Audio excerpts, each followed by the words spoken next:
할렐루야. 우리 가브리엘 찬양단이 아주 힘찬 찬송이 얼마나 감사한지 몰라요. 여러분들이 찬송하는 그 입이 축복의 통로가 되어져서 그 가사대로 하나님께서 베풀어 주시고, 우리 입술이 뭐가 되어서요? 축복의 통로가. 그래서 이 입으로 부르는 그 가사대로 하나님이 그대로 갚아주시는 역사 있기를 축원합니다. 그래요. 얼마나 귀하고 감사한지 몰라요. 오늘 내가 정장을 이렇게 딱 양복을 제대로 갖춰 입어야 되는데, 아침에 이러고 나와가지고 집에 한번 들어가서 옷 갈아입고 나올 줄 알았는데, 오늘 이렇게 저렇게 너무 바빴어요. 뭐 이것도 해야 되고 저것도 해야 되고 신방 갔다 와야 되고 또 장례가 나서 장례 갔다 오고, 그러다 보니까는 옷을 못 갈아입고 왔어요. 그러니까 그래서 그런 줄로 이해하시기 바랍니다. 이해를 못 하시겠다는 거예요. 고개라도 이렇게 끄덕끄덕 해 주셔야 될 거 아니에요. 도저히 우리는 이해를 못 하겠습니다. 그래요. 저 미국에 가서 이렇게 예배를 한번 드려봤더니요, 세상에 나 거기 가서 깜짝 놀랐어요. 미국 뉴욕에 있는 터버나처 교회라고 성막교회라는 교회가 있는데, 거기는 담임 목사님이 성가대가 찬양을 얼마나 신나게 하는지, 박수치며 찬양하다, 뒤로 돌아서 찬양하다, 앞으로 가다 찬양하다, 막 성가대원들이 강단 뒤에서 그냥 쫙 해서 한 200여 명, 내가 쉬어봐서 몇 명이나 되나 이렇게 쉬어봤더니 한 200명 정도 되는데, 흑인, 백인, 동양인, 뭐 또 저 동남아 계열, 또 인도 계열, 와, 세상에 각종 인구 각종 흑인종, 백인종 할 것 없이, 인종의 차별이 없이 그냥 200명이 다 찬양을 하는데, 야, 이게 천국이로구나. 야, 얼마나 그 찬양이 멋지고 아름다운지 몰라요. 그래서 거기는 그 교회 사모님이, 담임 목사 사모님이 지휘를 하는데요, 아주 막 그 사모님이 춤을 춰요. 막 춤을 추면서 얼마나 파워 있게 지휘를 하는지 몰라요. 우리 가브리엘 지휘자님도 파워가 있어서 얼마나 좋은지 몰라요. 그 사모님 맞지 않을 것 같아요. 앞으로 한번 우리 가브리엘 수요 찬양단이 특색 있게 정말 이 양청 지방에서 와서 일부러 관람하러 올 정도로 한번 해보세요. 못할 게 뭐가 있겠어요. 근데 찬양이 딱 끝나고 담임 목사님이랑 설교를 딱 하는데, 세상에 청바지를 딱 입고, 그리고 여기 셔츠를 입었는데 딱 이만큼, 팔을 또 이만큼 걷었어. 걷고 나와서, 그것도 나는 충격이었는데, 또 한쪽 손을 딱 집어넣고 이러고서는 설교를 해요. 조금 전까지는 은혜가 넘쳐가지고 언어는 잘 안 통하지만 제 아내랑 거기 뭐 아는 사람도 없잖아요. 다 그 미국 사람들 뿐인데 얼마나 은혜를 받았는데, 뭐 목사가 저러고 나왔나. 그래서 처음에는 조금 시험이 들었어요. 근데 제 아내는 무슨 소리인지 전혀 못 알아들어요, 그 목사님의 설교를. 근데 저는 그래도 요만큼 알아들었거든요. 근데 요만큼 알아듣는 가운데서 성령님이 감동을 해주시더라고요. 야, 하나님의 역사는 눈에 보이는 데 있는 것이 아니더라. 근데 거기서 그걸 알았어요. 그러면서 그 목사님이 설교를 하는 가운데, 비록 전체는 못 알아들고 어떤 방향으로 설교가 흘러간다는 건 내가 대충 알고 대충 들었어요.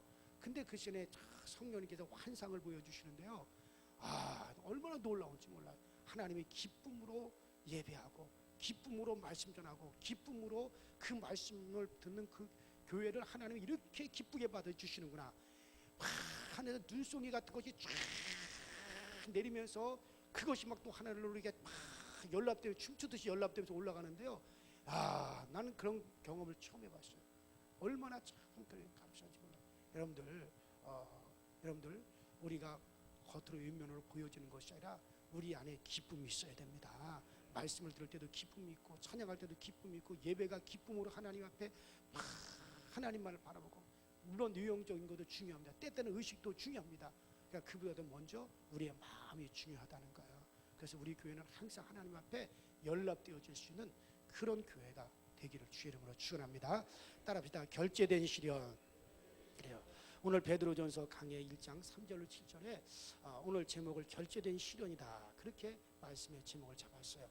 오늘 본문 5절에 보니까, 너희가 말세에 나타나기로 예비하신 구원을 얻기 위하여 믿음으로 말미암아 하나님의 능력으로 보호하심을 입었느니라. 여러분들, 말세에 나타나기로, 그러니까 말세에 나타나기로 예비한 구원을 얻기 위하여 믿음으로 말미암아 하나님의 능력으로 보호하심을 얻어내라. 요새는 아주 말세에 대한 이야기가 다시 막 요새 유튜브라든가 인터넷상에 그 말세에 관한 그런 이야기가 많이 나와요. 그래서 말세에 관한 거, 종말론에 관한 거, 그래가지고 조금은 좀 과장된 면도 있고 말씀을 곡해하는 부분도 있고, 그런 마지막 때에 관한 어떤 그런 이야기가 많이 나오면서 너무 한쪽으로 편향된 그런 식으로 하는데, 여러분들 그건 제가 볼 때는 좀 경계해야 될 부분들이 많이 있어요. 성경을 곡해하고 말씀을 너무 확장해서 해석한다라고 하는 그런 아주 우려가 있어요. 여러분들이 그런 거는 조심해서 잘 여러분들이 소화를 시켜야 됩니다. 물론 이단은 아니고 예수를 사랑하는 사람들인 것은 똑같지만은 그런 한쪽으로 편향되면 안 됩니다. 여러분들, 우리는 언제 주님이 오실지 몰라요. 내가 언제 이 마지막 때에 관한 설교를 또 하게 될, 그러나 지금 우리 교회에서는 그거 할 시점이 아니에요. 그래서 저는 내년부터 차곡차곡 성경을 여러분들에게 바로 가르칠 겁니다. 그리고 제가 때가 되면 말세에 대해서 마지막 때에 관한 얘기를 쫙 여러분들에게 드릴 거예요. 그러나 그것에 지금 여러분들이 그 성경적인 전체적인 지식이 없는 상태에서 잘못 듣게 되면 신앙이 한쪽으로 편향되게 되고 이상한 신앙이 되어버리게 되고 주변에서 지탄을 받는 그런 신앙이 될 수 있어요. 그래서 제가 그건 조심스러운데, 어쨌든 주님이 언제 오실 줄은 몰라요. 그러나 우리는 준비해야 돼요. 그런데 여러분 이거 분명히 아셔야 돼요. 주님이 오신다고 해가지고 내가 지금 뭘 해야 된다, 뭐 해야 된다는 게 아니에요. 우리는 따라서 항상 준비하고 깨어 있어야 된다.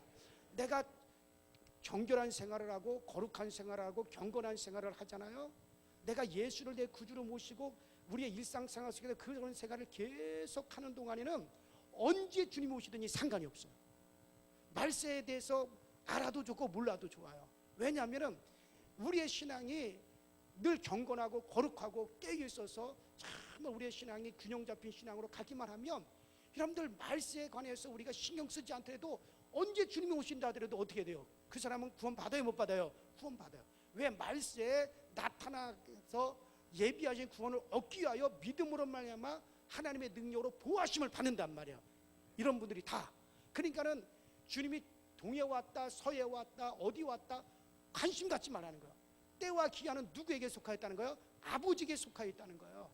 아버지에게 속하였으니 우리는 그럼 뭐 하는 거예요? 깨어 있어서 우리의 신앙생활을 바로 해야 되는 거예요. 바로 해야 돼요. 기도 생활 바로 하고 성령에 이끌리는 생활 바로 하고, 그렇게 생활하면 언제 주님이 오신다 할지라도 우리는 그때 그 자리에 다 참여하게 되어지는 거예요. 그래서 깨어서 신앙생활하는 게 중요하단 말이죠. 그럼 마치 시한부 종말론처럼 어느 한 곳에 다 매진해서 그것만 고들이 파게 되면 신앙이 편향된 쪽으로 흘러가 버려요. 그렇기 때문에 그런 부분에 있어서는 아주 조심해야 되고 담임 목사 의논을 많이 해야 될 부분들이에요. 그러니까 지금까지 우리는 지금까지 믿음의 삶을 살아오면서 지금까지 역사 속에 그런 것 때문에 정말 많은 부분이 무너지고 많은 부분에 잘못된 부분을 우리가 봐왔어요. 그렇기 때문에 우리는 항상 따라합니다. 성경으로 돌아가자. 늘 성경으로만 돌아가야 돼요. 성경으로만 돌아가면 되어지는 거예요. 그리고 주님께서 우리에게 경고한 대로 우리는 늘 성령에 이끌려서 살아가셔야 되는 겁니다. 자, 어쨌든 여러분들 말세에 나타나기로 예비하신 구원을 얻기 위해서 지금 우리는 하나님의 능력으로 다 보호함을 받는 줄로 믿습니다. 여러분 이건 굉장한 약속입니다. 여기서 보호하심을 얻었다라고 하는 말씀은 이 말씀의 어근은 따라합니다. 방패. 여기서 보호하심을 얻었다, 보호하심을 얻는다. 이때 보호하심을 얻는다라고 하는 이 말의 뜻은 뭐냐면은 어근이 방패라는 말이에요. 방패. 여러분들 방패라고 하는 게 뭔지 아시죠? 이게 동그랗기도 하고 네모나기도 하고 전쟁터에서 적들로부터 창이 날아온다든가 화살이 날아온다든가 칼로 내리쳤을 때 어떻게 해요? 그 방패로 딱 막아가지고 나를 보호해 주는 걸 가리켜서 우리는 그것을 방패라고 우리가 말들을 하게 됩니다. 자, 아브라함이요 그 당시 최고의 미인을 데리고 살았어요. 나이가 하와는 나이가 70이 되었는데도 얼마나 아름다웠던지 애굽 왕이 탐낼 정도였어요. 그래서 애굽 왕이 사라의 부인을 보고서는 탐을 내가지고 아브라함한테 가서 물어봤어요. 저 여인이 누구냐? 그러니까 아브라함이 자기 부인이 너무 예뻐가지고 내 부인이라 그러면은 애굽 왕이 자기를 죽이고 뺏어갈까봐 뭐라 그래요? 네 동생입니다. 그러니까 애굽 왕이 이제 야 그렇다면 나한테 시집 보내라. 그래가지고 예물과 짐승들을 주고 그리고 그 사라를 데려와 버렸어요. 데려가서 물론 나중에 하나님께서 꿈에 나타나가지고 아주 혼쭐을 내놓고 다시 돌려보내긴 했지만은 어쨌든 간에 여기서 70대신 우리 권사님들, 글쎄 70된 권사님들이 그렇게 이쁠까? 이 사라가 얼마나 이뻤니? 나이 70인데도 너무 예뻐가지고 애굽 왕이 그냥 탐내갈 정도로 그렇게 예뻤대요. 하여튼가. 자, 어쨌든 그런 미인과 함께 살았어요. 그리고 그는 엄청난 재벌이었어요. 그의 집에 군사가 있었지만 수십만 명이나 수만 명이 되는 것도 아니었는데도 그가 생명의 보를 받고 아내를 뺏기지 않고 재산을 뺏기지 않고 그렇게 그가 산 것은 하나님께서 아브라함에게 뭐가 되어주셨기 때문에 방패가 되어주셨기 때문에. 창세기 14장에 보면 아브라함이 4개 나라의 왕을 기습하여 싸우고 그래가지고 승리해가지고 돌아온 다음에 저녁에 불안하는 거예요. 창세기 14장에 보면. 왜냐하면 자기 조카 룻이 잡혀갔다는 소식을 듣고 그리고 그가 기습 공격해가지고 4개 나라 왕들과 전쟁에서 싸워가지고 기습 공격을 해가지고 승리하고 조카 룻을 데리고 오고 그리고 승리해가지고 돌아왔단 말이에요. 그런데 그날 밤에 아브라함이 너무너무 불안한 거예요. 왜 아브라함이 너무너무 불안했냐면 이제 그들 나라 4개 나라가 이제 각각 다시 연합군을 편성해가지고 군사를 모아가지고 아브라함을 쳐들어오게 되면 큰일입니다. 그래서 아브라함이 이제 그들이 그 4개 나라가 연합군을 편성해가지고 나를 쳐들어오면 내가 어떻게 그들을 이기겠나? 그러니까 아무리 아브라함이 강하고 아브라함에게 군사들이 있다 할지라도 4개 나라를 갖다 어떻게 아브라함이 상대를 하겠어요? 그러니까 그날 밤에 아브라함이 몹시 불안해가지고 그래가지고 하나님께 예배를 드리면서 하나님 그러면서 불안한 마음을 금할 길 없는 거예요. 그런데 창세기 15장 1절 이후에 보니까는 그때 하나님께서 나타났어요. 그 여호와의 말씀이 이상 중에 아브라함에게 임하여 가라사대 때 아브라함아 너 두려워하지 마라. 따라합시다. 나는 너의 방패가 됨이라. 그러니까는 아브라함아 너 두려워하지 말라. 나는 너의 방패요 너희 지극히 큰 상급임이니라. 그러니까는 아브라함이 두려워하지 말라. 내가 너의 방패다. 내가 너의 방패가 되어줄게. 그러니까 방패가 되어주시니 그 4개 나라 임금들이 4개 나라 국가가 아브라함에게 꼼짝도 못하고 두려워하게 됩니다. 그래서 4개 나라 왕이 개인 아브라함을 막 두려워하게 됐죠. 그래서 아브라함은 그때 당시 왕들보다도 더 높은 위치에 서게 되어지는 거예요. 이걸 누가 했습니까? 하나님께서 아브라함에게 뭐가 되어주시니까? 방패가 되어주시니까 그 4개 나라가 꼼짝도 못하고 아브라함에게 쩔쩔쩔쩔 메었던 거죠. 하나님이 그렇게 만드셨던 거예요. 이는 계속해서 그의 자손들에게도 이어집니다. 이삭도 얼마나 큰 미인을 데리고 살았는지 세상에 자기 아버지와 똑같은 짓을 또 해요. 그래가지고 누구에게 또 시집을 보내? 자기 부인을. 역시 말씀들 안 하시는군요. 그 그랄 왕에게 시집을 보내잖아요. 아말렉의 저기 블레셋의 그랄 왕에게 시집을 보내잖아요. 그러니까는 아버지 아브라함도 그랬더니 아들도 자기 그 리브가가 자기 부인이라 그러면 어떻게 할까봐, 자기를 죽이고 자기 부인이 너무 예뻐서 빼앗아갈까봐 이삭이 또 자기를 뭐라 그래요? 자기 아버지하고 똑같이 자기 누이 동생이다. 그래가지고 또 부인을 한번 시집 보내는 그 같은 환경에 처하게 되죠. 그때 아비멜렉 왕 그랄 왕에게 아내를 빼앗기지 않도록 하나님께서 이삭에게 방패가 되어 주어서 그들을 혼쭐을 내고 너 그는 선지자야, 너 까불었다, 네 자손들 다 멸절될 줄 알아 하고 하나님께서 아비멜렉 왕에게 꿈에 나타나가지고 그러시니까는, 그러니까 거기서 꼼짝없이 그 부인을 갖다가 돌려보내잖아요. 왜? 하나님이 방패가 되니까 그 왕이, 세상의 왕이 그 이삭을 갖다 두려워하게 되어지는 거예요. 또 하나님께서 야곱의 방패가 되어 주셨으니까는 야곱은 외산촌 라반의 칼과 그 군대에 의해서 죽임을 당할 수밖에 없고 형의 칼에 죽임을 당할 수밖에 없었지만, 또 세겜 지역의 연합군에게 죽임을 당할 수밖에 없었지만, 그런데 하나님께서 야곱의 방패가 되어 주셨더니 그들이 야곱을 건드리지 못하고 오히려 야곱을 두려워하더라 할렐루야. 그러니까 아브라함아 내가 너의 방패가 되어줄게. 하나님이 그렇게 말씀하시니까 아브라함뿐만 아니라 아브라함의 아들도 이삭도 또 아브라함의 손주 야곱에게도 하나님께서 방패가 딱 되어주어서 그들을 누구도 건드리지 못하게 막아주시고 보호하여 준 줄로 믿습니다. 그래요. 아브라함, 이삭, 야곱, 다윗의 방패이신 하나님께서 오늘 여러분과 나의 방패도 되시는 걸 믿으시기 바랍니다. 사람의 방패, 사람의 보호는 절대로 여러분 오래가지 않습니다. 아버지 어머니가 아이를 지켜주면 튼튼해도 그 아버지 어머니의 보호는 영원하지 못합니다. 영원한 방패가 되지 못합니다. 세월이 지나면 아이는 자라는데 그 아버지 어머니는 병들고 늙어가잖아요.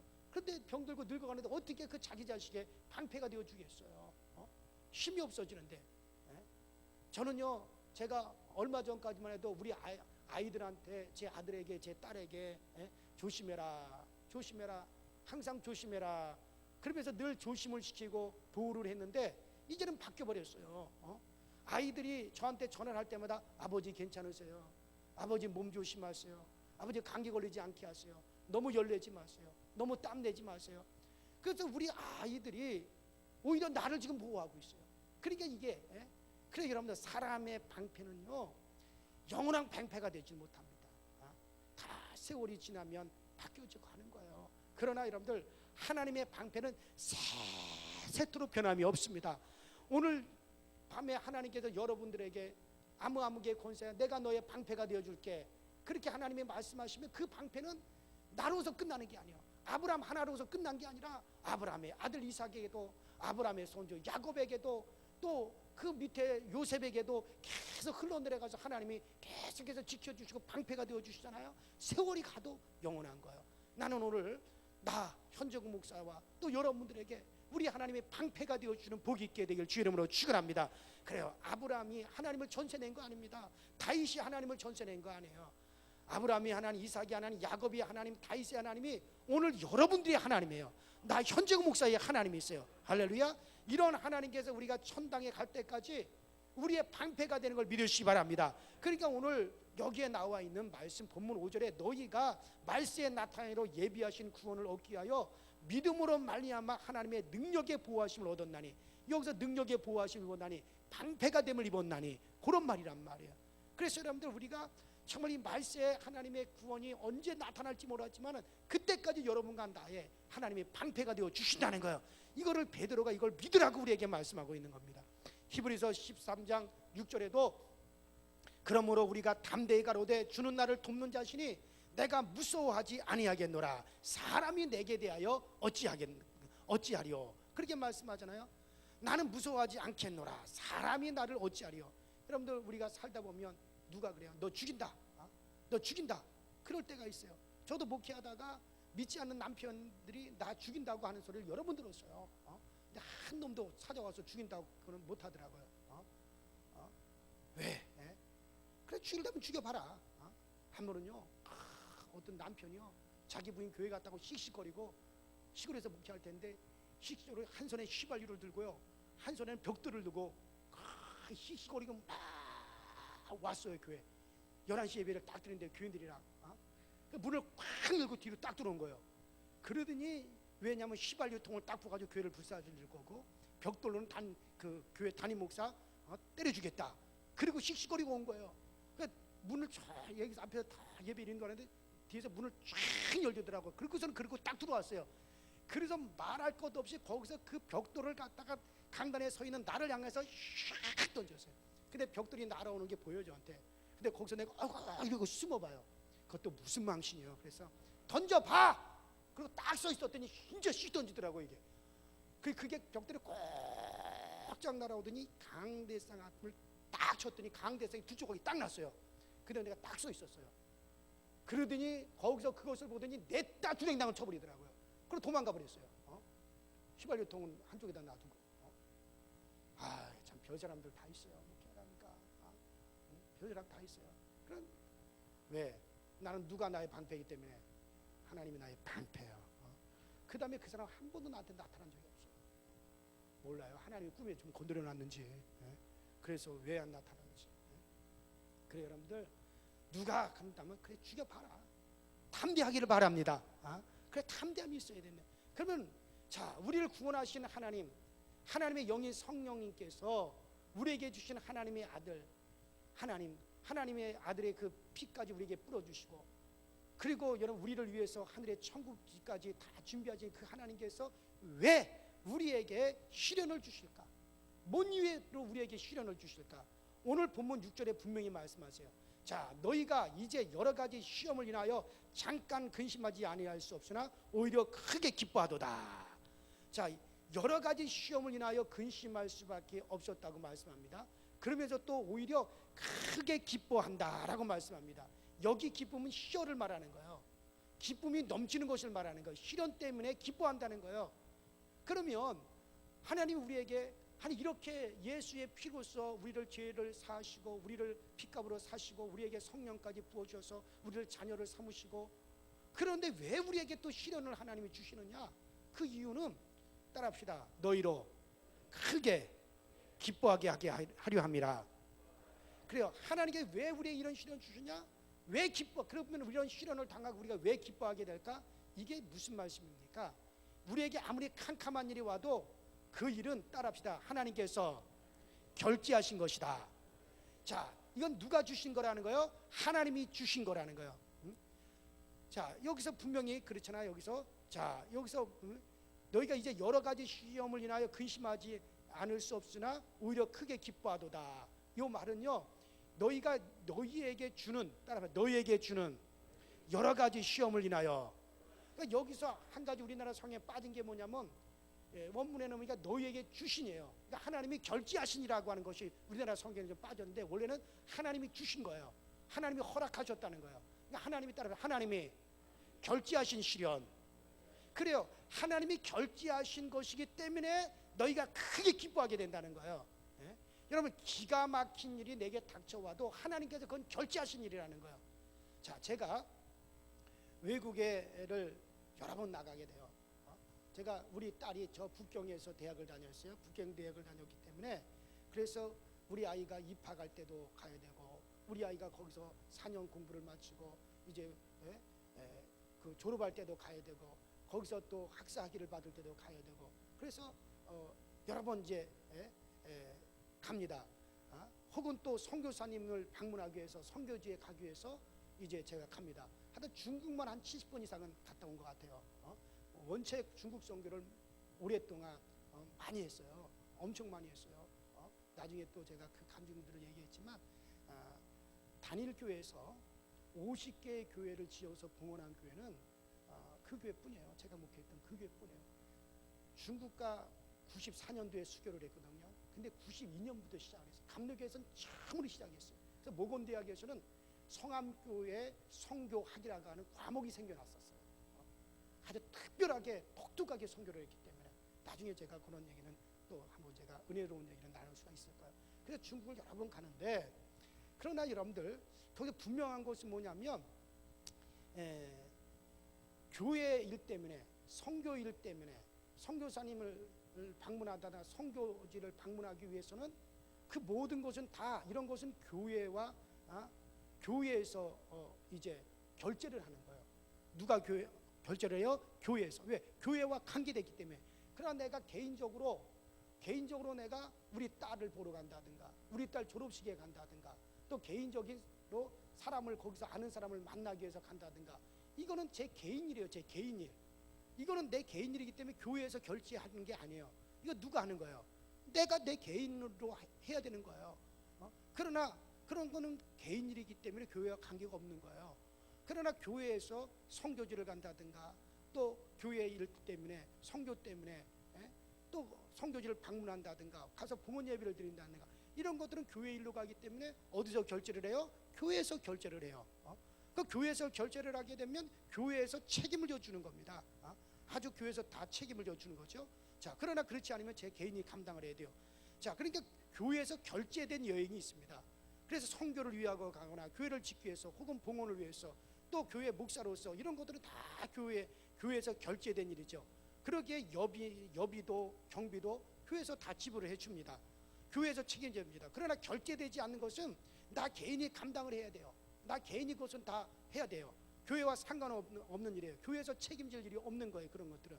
자, 이같이 믿음 안에 있는 사람들이 당하는 시련은 따라합시다. 하나님의 결제가 있다. 그러니까 하나님의 결제가 있는 시련, 하나님의 결제가 있는 시험이기에 하나님이 책임져 주시는 거예요.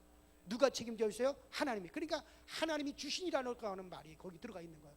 그러니까 하나님께서 결제하신 시련은 누가 책임져 주시는 거예요? 하나님이 책임져 주시는 거예요. 그래서 우리가 여러분 믿음 안에 있는 우리 성도들이 내가 믿음 생활을 하면서 당하는 여러 가지 시험과 여러 가지 시련이 있을 때는 따라합시다. 하나님이 결제하신 시험이다. 이거는 누가 책임져 주시는 거예요? 하나님께서 그 시험을, 그 시련을 책임을 져 주시는 거예요. 그래서 하나님이 책임져 주시기 때문에 걱정할 필요가 없다는 거예요. 하나님이 책임져 주시는데 여러분 그것이 우리의 걱정거리가 되겠어요? 염려거리가 되겠어요? 그러니 기뻐하라는 거예요. 그러니까 너희들이 오늘날 세상에서 시련을 당하나 시험을 당하나 기뻐하고 즐거워하라. 왜? 이는 누가 결제하셨기 때문에, 하나님이 결제했기 때문에 그 시련을 하나님이 책임을 져 주시겠다는 거예요. 그러니 그런 여러분 시련이 오거나 시험이 오더라도 여러분들 담대하시기 바랍니다. 왜? 이 시련은 내가 믿음 안에서 당하는 시련이기 때문에 이거는 하나님께서 결제하신 것이다. 그렇기 때문에 이건 하나님이 책임져 주신다. 결국에는 기뻐하고 즐거워하게 되어진다. 이렇게 담대하게 믿으란 말이야. 그런데 자기가 말이야 시커먼 어디 가서 방탕하고 놀고 그러다가 부끄러움을 당하는데 오 하나님 이거 하나님이 책임져 주시옵소서. 그거는 아니에요. 그건 결제된 시련이 아니에요. 그건 자기가 잘못해서 당하는 시험이기 때문에 어떻게든 자기가 회개하고 그걸 감당할 힘을 달라고 기도해야 될 문제들이에요. 그거는. 그래 여러분들, 그러나 여러분 우리가 정말 우리 믿음의 사람들이 당하는 시련은 하나님의 결제가 있는 시험이기 때문에 하나님이 반드시 책임져 주십니다. 그러나 세상 사람들이 믿음 밖에 있는 사람들이 당하는 시련은 하나님이 결제하신 시련이 아니기 때문에 하나님과 무관합니다. 그대로 당할 수밖에 없고 그대로 망할 수가 있는 거예요. 저 은평지방에 서울연의 은평지방에 그 은평의 한 교회 권사님이 계시는데 참 기도를 많이 하시는 그런 권사님이 있어요. 이 권사님이 오래전에 혼자 되셔서 자기 딸과 함께 사는데 딸이 좀 큰 회사 회계사로 이제 그 회사를 다닙니다. 가끔 저녁 늦게 회사에서 일 처리를 하고 늦게 퇴근을 하게 돼요. 하루는 다 늦은 시간에 이제 회사에서 늦게 퇴근을 하고 그래서 이제 택시를 타고 집에 오려고 택시를 잡고 그리고 택시 뒷자리에 딱 앉아가지고 전에 했던 그대로 자기 눈을 딱 감고 아저씨 어디까지 가주세요 하고 자기는 눈을 딱 감았습니다. 한참 후에 택시 뒷자리에서 눈을 딱 떴더니 엉뚱한 곳으로 택시가 막 가고 있는 거예요. 나중에 안 사실이지만 그 택시는 이제 그 택시를 훔쳐가지고 강도짓을 하려고 그 강도가 그 택시를 훔친 택시예요. 그리고 손님을 태워가지고 이제 으슥한 곳에 가서 이제 강도짓을 하려고 그래가지고 이제 훔친 택시란 말이에요. 그러니까 벌써 이 아가씨가 알았잖아요. 낌새가 이거 잘못됐구나. 그러니까 말을 해더라도 듣지 않고 문은 다 잠겨져 있고 달리는 차에서 뛰어내릴 수는 없고 그래서 주여 주여 주여 주여 하면서 막 하나님께 막 기도를 하는 거예요. 하나님께 막 기도를 하는데 갑자기 시내에서 택시 그 차 한 대가 승용차 한 대가 딱 끼어들면서 살짝 접촉사고가 났단 말이에요. 여러분들 그러니까는 접촉사고가 났으니까 어떻게 하겠어요? 그 차가 승용차 끼어든 차를 탁 멈추고 택시한테 와가지고 아이고 죄송합니다. 내가 어떻게 갑자기 끼어들다 보니까 이렇게 사고가 났습니다. 저기 연락처를 주십시오. 제가 보상해드리겠습니다. 보험으로 처리해드리겠습니다. 그러니까 이 택시 강도가 뭐라 그랬어요? 빨리 비켜라. 알았으니까 빨리 비켜라. 빨리 차 빼라. 빨리 비켜라. 그래도 제가 내가 잘못한 거니까는 내가 해드리겠다고. 이 사람아 빨리 필요 없으니까 빨리 빼라고 막 실랑이를 하는 거예요. 이 강도는 뒤에서 이제 그 아가씨가 내리면 큰일 나잖아요. 문을 다 잠가놓은 상태에서 그냥 팍 비키라고 막 그러는데 근데 그때 마침 그 길 건너편에 경찰이 서 있었던 거예요. 저녁에. 그래서 거기서 접촉사고가 나니까 그 길 건너편에 있는 경찰이 뛰어오겠어요? 안 뛰어오겠어요? 뛰어와. 그래가지고 택시기사의 넘버를 딱딱 쳐보니까 돈 안 된 택시잖아요. 그래가지고 딱 신분증 검사하고 그 자리에서 체포할 수가 있었어요. 그 간증을 제가 이렇게 들으면서요. 여러분들 그래요. 그 권사님이 참 기도를 많이 하는 권사님. 기도를 많이 하는 권사님. 그러니까 하나님께서 정말 그와 같은 일을 닥치더라도 이미 피할 길을 열어 주신 겁니다. 여러분들 그래요. 그러므로 여러분 앞에 닥친 캄캄한 일만 보지 마시고 캄캄한 일을 결지하신 하나님을 보시기 바랍니다. 그 캄캄한 일만 보면 왜 이런 일을 당하나, 왜 이렇게 어려움이 오나, 왜 이런 내가 시련이 오나, 내가 뭘 잘못했다고 이런 것이나, 그 캄캄한 것만 보면, 캄캄한 시련만 보면 그러면 낙심하고 좌절할 수밖에 없어요. 그러나 그것만 보지 마시고 그 캄캄한 시련을 갖다 결지하신 누구를 보라고요? 하나님을 보라는 말이에요. 그럼 하나님이 결지한 시련이기 때문에 반드시 이것은 하나님이 책임져 주신다. 하나님이 책임져 주신다. 그래요. 우리 하나님께서 우리에게 주시는 것은 모두 우리의 유익을 위한 것입니다. 우리에게 시련을 주시는 것은 우리의 유익을 위해서임을 믿으시기 바랍니다. 그래서 여러분들 오늘 너희들이 시련을 당할 때 어떻게 하는 거예요? 기뻐하라. 이거 그냥 기뻐하라는 게 아니라 막 환호를 부리면서 막 그렇게 기뻐하라는 거예요. 왜? 누가 결제했기 때문에? 하나님이 결제하신 시련이기 때문에 누가 책임져 주세요? 하나님이 책임져 주신다는 거예요. 여러분 큰 바위에 금이 2g만 조금만 금이 섞여 있어도 그 바위는 그냥 바위가 아니라 무슨 바위요? 금강석입니다. 그 금강석이 귀하지만 순금과는 비교가 되지 않습니다. 그 금강석에서 순금이 되려면 어차피 그 금강석을 막 부숴야 돼요. 막 부숴야 됩니다. 부순 후에 불쑥에 놓고 막 연단을 해야만이 그 금이 녹아가지고 순금이 거기서 나오는 것입니다. 우리는 예수님을 믿고 하나님을 믿고 우리 모두가 다 성령님을 받았어요. 우리 안에 성령님이 계십니다. 그런데 우리에게 뭐가 있습니까? 죄가 있어요. 어떤 사람은 담배를 피우고 담배의 노예가 중독이 되고, 어떤 사람은 술을 마시고 술에 중독이 되고, 어떤 사람은 그 음란한 것을 끊지 못하고 그 속에 욕심이 들어있고, 어떤 사람은 명예욕이 들어있고, 어떤 사람은 시기가 있고, 어떤 사람은 질투가 있고, 또 어떤 사람은 세상의 쾌락에 심취되어 있고. 금강석에 금이 있지만 바위도 함께 있듯이 예수님을 믿고 말씀을 받은 우리, 은혜가 있는 우리에게도 좋지 않은 것이 섞여 있단 말이에요. 그러니까 여러분들은 지금 순금이 아직 아니에요. 지금 이미 우리가 천국 가는 순금이 아니란 말이에요. 이미 우리는 뭐예요? 따라가 금강석이다. 그러면 여러분들은 성경은 뭐라고, 이 베드로서에 특히 그런 말씀이 많이 있습니다. 그러면 우리를 어떻게 해야 되는가? 순 정금과 같은 믿음의 사람으로 하나님 우리를 만들어 가시는 건데, 지금은 금강석이에요. 지금 금과 돌이 함께 섞여 있어요. 그러기 위해서 때때로 우리에게 뭐가 필요한 겁니까? 시련이 필요한 거예요. 이 시련을 통해 가지고 깨어지기단 말이에요. 이게 막 돌이 팍 깨어져 나가고 이것을 갖다 불 가운데 팍 해가지고 그 순수한 금만 싹 녹아져 나오게 해가지고 여러분들을 갖다 정금같이 만드시려고 하는 거예요.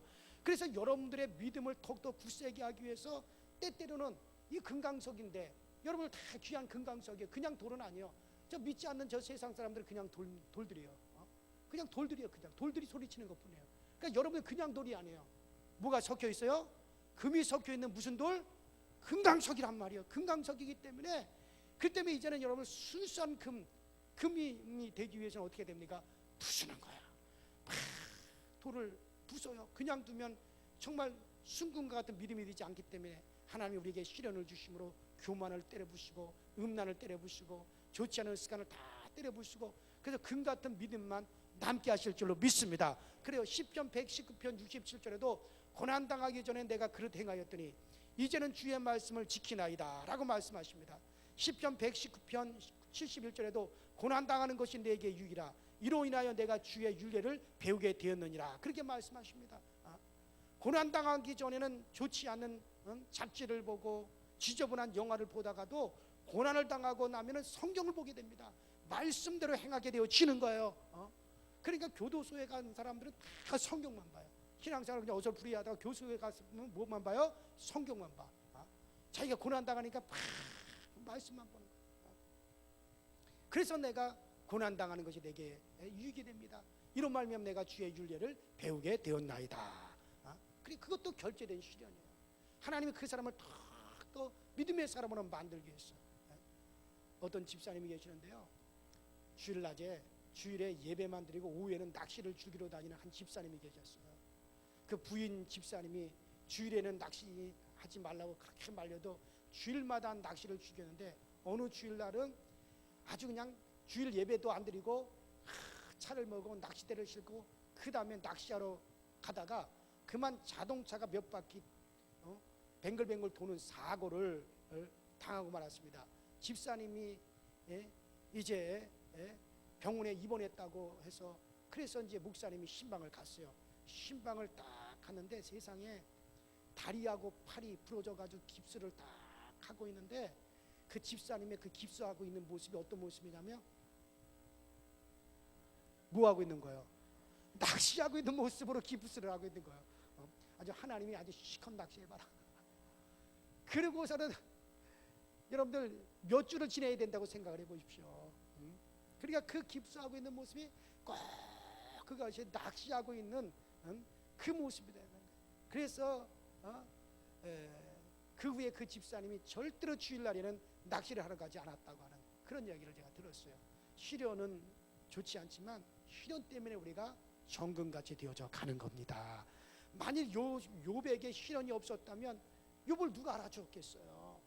욥이 부자로 잘 먹고 잘 살다가 편안하게 죽었으면 누가 그 욥을 기억하겠습니까? 금강석으로 있다가 그냥 가고 말았을 것입니다. 시련을 통해서 정금같이 되어진 거예요. 그러니까 모든 사람들이 욥을 기억하고 있잖아요.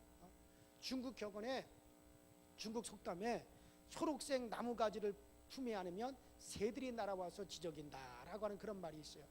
푸른 나뭇가지를 안고 있으면 새들이 깃들어가지고 막 노래를 한다는 거예요. 우리가 말라빠진 앙상한 가지가 아니라 정말 잎이 청청한 푸른 믿음의 가지들을 우리가 안고 있으면 은혜도 축복도 상금도 상도 다 날아오게 되어질 줄로 믿습니다. 우리의 믿음이 항상 그렇게 푸르르고 우리의 믿음이 그렇게 청청하면 그런 것들이 다 날아오게 되어져 있어요. 어떤 사람이 세계적인 재벌, 세계 백화점 왕인 워너 메이커에게, 세계적인 백화점 왕 워너 메이커에게 물었습니다. 당신의 성공의 비결이 무엇입니까? 그러니까는 이 워너 메이커가 하는 말이 나는 주식 투자를 잘했습니다. 그러니까 기자가 물었어요. 무슨 주식에 투자를 했습니까? 나는 믿음의 주식을 샀습니다. 믿음의 주식을 사서 안고 있으니 이렇게 내가 되었습니다.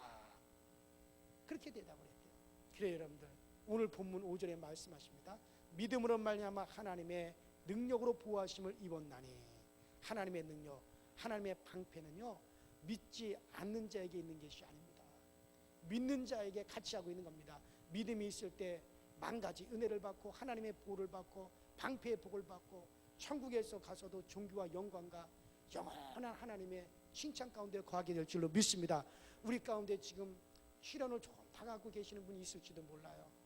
직장을 찾아도 잘 안 되고 사업을 하려고 해도 잘 안 되고 팔려야 될 것들이 팔리지 않고 딸은 시집갈 나이가 됐는데도 시집도 가지를 않고 뭐 이렇게 저렇게 어려움을 당하는 분이 계실지 모릅니다. 그러나 그 일로 고민하고 그리고 기도할 때 점점점 정금같이 되어지는 사실을 믿으시기를 바랍니다. 왜? 결제된 시련이기 때문에.